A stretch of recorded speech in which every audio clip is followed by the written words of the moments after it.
Welcome back to the Captain's Run 750.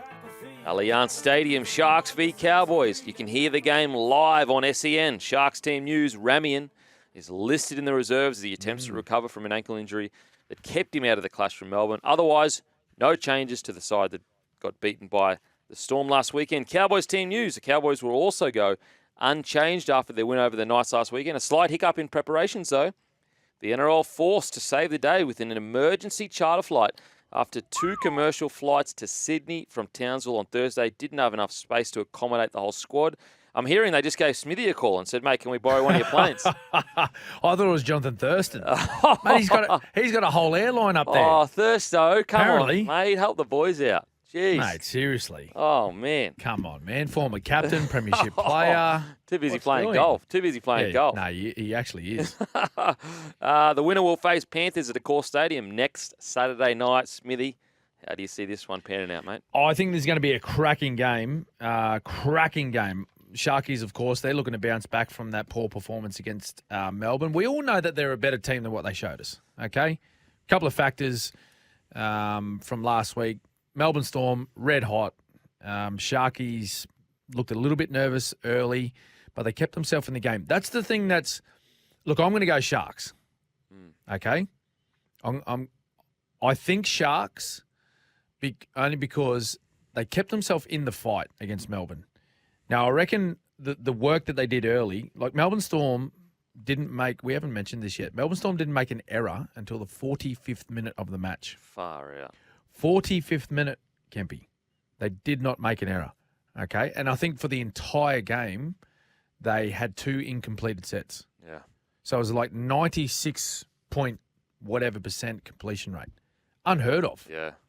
Unheard of. Wow. You know, and what a time to pull it out against the Sharkies in week 1 of the finals. So, you know, it don't matter who you play against. If they complete at 96%, it's going to be a really tough one to win. So, for that fact, because they kept themselves in the fight for the first 40 minutes, and to that point I was just talking about, I think what happened was the amount of work that they did early in that first part of the game, it really took its toll in the back end of the match. Yeah. Where a lot of the tries, they were just, I wouldn't say that Melbourne Storm had to come up with, you know, overly exquisite plays to break down the defence. Like Harry Grant scored 3. You know, great stat, 3 tries, but they come down like he just pushed up the middle. Katoa chased some kicks, got a hold of some kicks and passed it inside, and like there was no defenders left because they were just out on their feet. They'd done so much work. Yeah.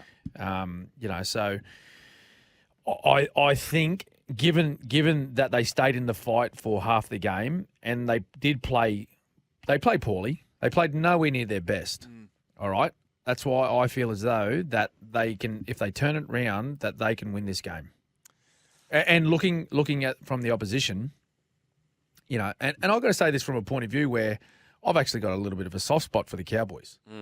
Okay, you know, as a team up in the north of Queensland that represent such a large region of people that follow our game, and is a very rich rugby league region in our country. Got a lot of history. I'd love them to see them do really well, right? But off the back of their performance on the weekend, they're playing at home, right? A lot of home fans there, a lot riding on that game. Given that they're sending off a couple of their heroes. Val Holmes moving on, of course. Kyle Felt played his last game for the club at home. Won't be playing at his home ground ever again. They only just managed to get the job done against Newcastle, who, like, let's be honest, they were playing off the back of one man, Kalen Ponga, in that performance, and they only just got past them. So I think all things being equal, if the Sharks can find a way to get their game to click, I think the Sharks will be too strong. Okay. But you're tipping cows, though, aren't you? I'm tipping cows. You said earlier?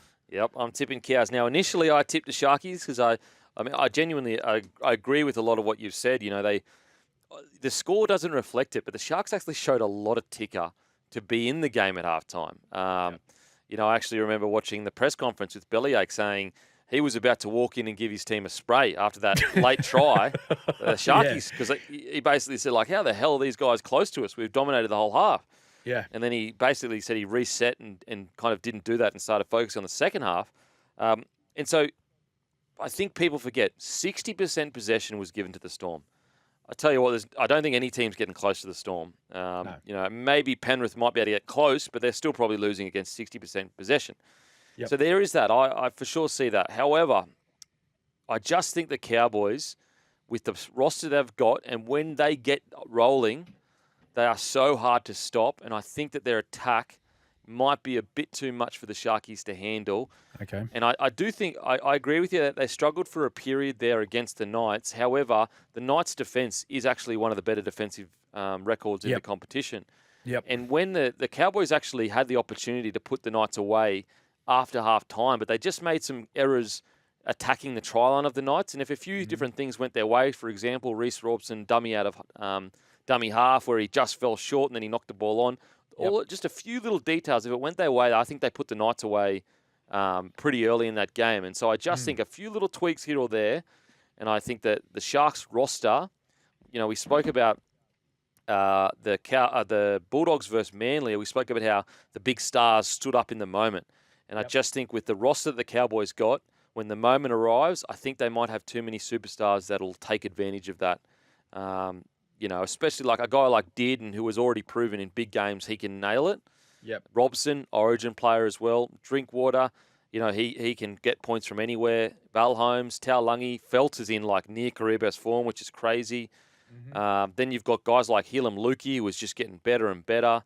The battle between Lukey, Nanai, and Nikita, I'm not sure which one. I think it's Lukey that's going to be on Nikita, but that battle's going to be incredible. Hilam Lukey plays left edge. Yes. So, Nanai right. So that means that he will be on Nikita's side because Nikita is right edge. Yeah, and he's in great touch at the moment. Yes. Hilam Lukey. Very good. So that battle's going to be, it might be the difference. It really might be the difference because that's where a lot of the Sharks' points come from, is getting Nikita to hit those short lines and create space. Yeah. So I just think that too many stars in the Cowboys side. Do you think? What do you think of Scotty Drinkwater the other night? I think he did what he had to do without being the star. I reckon. I think that it's a bit funny because you talk negatively about the Knights because they rely so heavily on Ponga, and I do believe there was a period where the Cowboys relied too heavily on Scotty Drinkwater. Yep. And I think we've seen in the back end of the year. Now, I don't know whether this is just because Scotty Drinkwater's form has been just okay rather than great, or Peyton has actually instilled in him, mate, we need to create a side that relies less on you getting us points. Yep. Because it does seem like that they have other ways of getting points compared to last year, where it was literally just like, give Scotty Drinkwater the ball and hopefully something happens around him. Yeah. Well, I'm not saying he played poorly. I'm just saying that I think he played a lot more sort of balanced game. Well, their team did, right? They went to Dearden a bit more. Scotty Drinkwater, like he had plenty of touches. He ended up with like 200 plus running meters and one try assist. But I just think that he played a pretty sort of measured footy game. Yeah. And whether he's thinking this week, well, you know, I need to make a bit more of an impact. I'm not too sure.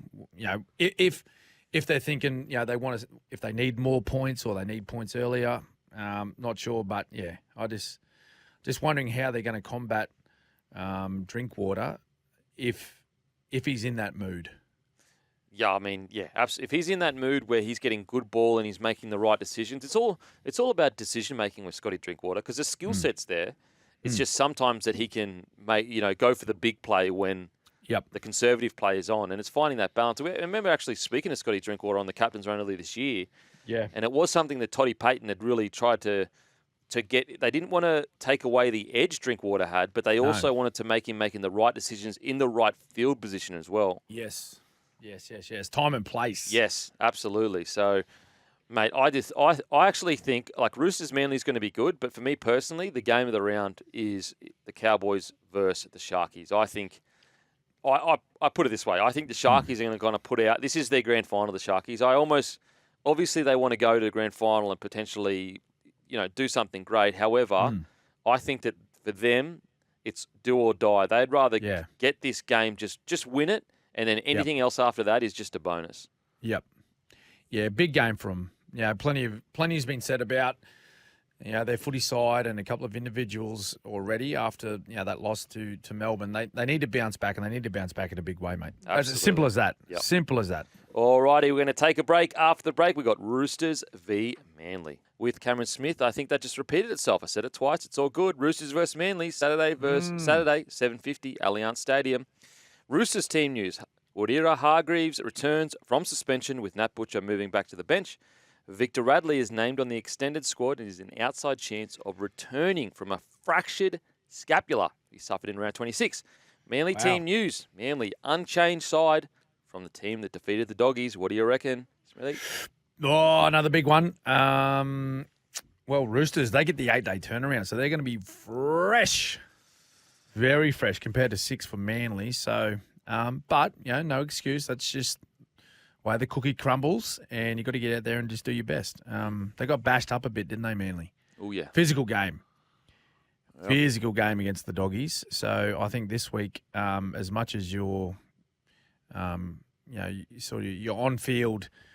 work with your game plan and all that sort of stuff is very important. I think your recovery and all your aspects of getting yourself physically right for this one is very important, because they're going to have to hit the ground running.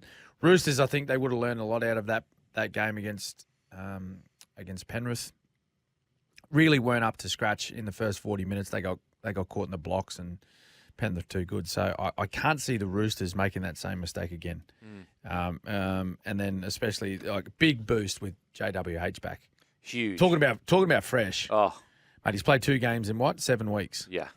So he will be chomping at the bit to get out there and get amongst this Manly forward pack and playing. It's going to be a huge crowd as well. Should be a sellout, surely.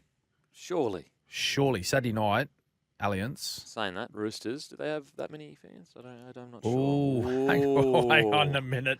Ooh. I'm just going to back right away from that. Oh, yeah. You hear it backing up now. Hey, you know what? No, they will. Hey, we'll Kepi, they will. They will, because they're playing at Allianz. We'll see. They turn up there. I tell you what, hopefully they sell it out. I'd hate to be proven correct. No, I'm joking. I think it'll sell out. I think it'll sell out. Has to. Look, exactly what the text said in my opinion. I think that this Roosters side, yes, there are key injuries, blah, blah, blah. Get that out of the way. Yep. This Roosters pack, if it can't dominate this Manly pack that just got dominated by a much more inexperienced, smaller Bulldogs pack, yep. I think if I'm Trent Robinson, I'm looking at the game plan that Serraldo executed against Manly Seagulls, and I'm sitting there going, look at the roster we've got to execute with that. That's kicking deep. That's making sure that on tackle 1 and 2, their outside backs are making no meters. Their big boys have to get behind the ball. Yep. And then on the flip side of that, I'm backing guys like Joey Manu, Suaalii, Dom Young, Tedesco to be able to get heaps of meters coming out of our own end. It would be all about the ruck and physicality for me and play the ball speed if I'm the Roosters. And I would just be looking at the Bulldogs and how they dismantled the Manly Seagulls and saying, guys, here's the game plan. Here's the blueprint. If a side with that was as inexperienced and smaller as the Bulldogs were that can do that, surely we can do better. And from the Manly's perspective, I'd be saying, boys, half the year we were one of the best sides in the competition at spreading the ball and landing on 3 defenders. At the moment, Sandon, Smith and Keary, they're some of the smallest half combinations in the competition. If we can land in corridors and just pepper them, they're going to be, A, we know that the Roosters don't have a great kicking game, and B, we know that they're going to give up meterages in those corridors. So why not attack them? Why not play expansive footy? No, well, I think that'll be a huge part of their footy this weekend, mate. Particularly with Olakuatu down that right side with Cherry Evans. What about Kikau versus Olakuatu? How good was that? Crazy. Kikau had the best game of his season, I reckon. And it was his defence that I was so impressed with. Yeah, chase, everything. Yep, he played really well. But yeah, I think it's Keary. Keary plays left edge for Roosters, so he's got a massive job. Yeah. Massive job to take care of Olakuatu. I've got no doubt that Cherry Evans, he's just going to go to him short, play short, game momentum. If he can break a tackle and go downfield a little bit, well, that's a bonus. I think that you're right, mate. They'll just work over the Roosters' halves, try and avoid that big collision through the middle. Yeah, maybe use the ball a little bit with guys like Lodge and Trebojevic. Try and get away from that confrontational stuff. Yeah. I think the Roosters will want, Yes. particularly Jared. I think they want that stuff in the big matches. Play to your back rowers, particularly Olakuatu, he's been in great touch, particularly a couple of weeks ago. It was like he had spiders all over him. Could not tackle him. Yeah, sorry, mate. Go. I was going to say, mate, I'd be saying Angus Crichton, you got one job, and that is I don't want to see Olakuatu getting any post-contact meters, line breaks. I want to see Olakuatu completely nullified out of this game, because if Olakuatu is taken out of the game, where does a lot of their roll forward come from? Yeah. So he's like the bodyguard for Keary. 100%. I'd be like Tony Carroll was for Lockie. Absolutely, and I'd be saying if Olakuatu isn't taking a second look every time he catches the ball, then you're not doing your job right. Because I think Angus Crichton has the ability defensively to ruffle Olakuatu's feathers. I think that don't get me wrong. I think it's a battle. I don't know who's going to win it. But Angus Crichton, he's probably going to be the Dalian back row of the year. If there's anyone that can shut down Olakuatu, it's Angus Crichton. Yep. If they get their defence right, minimise a bit of momentum, because Manly are a very good attacking side when they've got some roll on. Yeah. And you're getting Turbo some quality ball with time and space to do things, like all the great players, of course. That end, like get your start right. You need to start high energy, high intensity. This is the Roosters, and boys, you're kicking. Yeah. Like look at if you look at Hughes and Cleary on the weekend, how good and precise their kicking was. Like they've obviously come into this game, those opening matches on the weekend, with a very detailed kicking plan, where they wanted to finish their sets, where they wanted to put the ball on last tackle, who they're targeting the high kicks to, and just stay at it, just stick at it, be relentless. You know, like Keary showed that throughout his career that he can help his team to a victory through his kicking. They just got to come up with a kicking plan where they are just relentless with it and continue to get the job done all night. Well, a stat from that game. So by the end of the game, this is Penrith from kicks. 4 repeat sets, 2 knock-ons, and 2 tries were called from kicks. In the first 20 minutes, the Penrith Panthers, they had 2 Cleary kicks that led to tries. Yep. Whereas the Roosters, and they also had 2 repeat sets. The Roosters had 3 kicks. 2 of them were caught on the full, and 1 caused a 7-tackle set. Yeah. Like that's game defining kicking. Like that genuinely is winning and losing. Yep. Yeah, and they're so crucial. Like if you come up with a 7-tackle set against you through a kick, like it's so crucial this time of year. Yeah. So crucial. I think we've seen 3 of them across the weekend. Like there's 4 games on the weekend, and we've seen 3. Yeah. Tries like directly off the back of a 7-tackle set through kicks, going dead. So if they get that right, minimise the quick play the ball opportunities that Manly get, and get your kicking right to try and bunker them down in their own end, then I think Roosters. I think Roosters anyway, but I just think if they get those couple of things right in particular, then they should. I shouldn't say comfortably win this one, right? Because it's a big match, and Manly were pretty impressive to win that one against the Dogs on the weekend. But it really should be enough to take care of Manly. Yeah, I think another person I'd be really challenging is Joey Manu. You know, he hasn't been doing that, hasn't been that loud with his performances in quite a few weeks now, and I'd be challenging Joey like, mate, you're leaving. This could be your last game, and you're a much better player than to leave quietly. Like Joey Manu, to a lot of people, is the best centre in the world and has been for at least 3 or 4 years. And I think that he's got more in him. I think that he needs to step up this game and really lead guys like Suaalii and Dom Young, because those boys would have looked up to a guy like Joey Manu. They would have been watching him on TV. Because you go back to last game, Suaalii, 106 metres, Joey Manu, 111, Dom Young, he ran for 85. 85. Ooh. Yep. I'd be Need challenging a bit more them. involvement, boys. Oh, way more involvement than that. And also, you got to be winning. Boys, you are that big, you should be winning contact. They're massive. Like, huge. Mate, they are giants. Absolutely. We spoke giants. about this, mate. I remember speaking about this. So we called this one live at Penrith, and watching them warm up. I was standing next to Joey. I looked over and I said, mate, it is land of the giants in the Roosters. Their back line is unbelievable. They're wingers, centers. Like they're as big as their props. Yeah, it's crazy. I'd just quickly on Manly before we head to a break.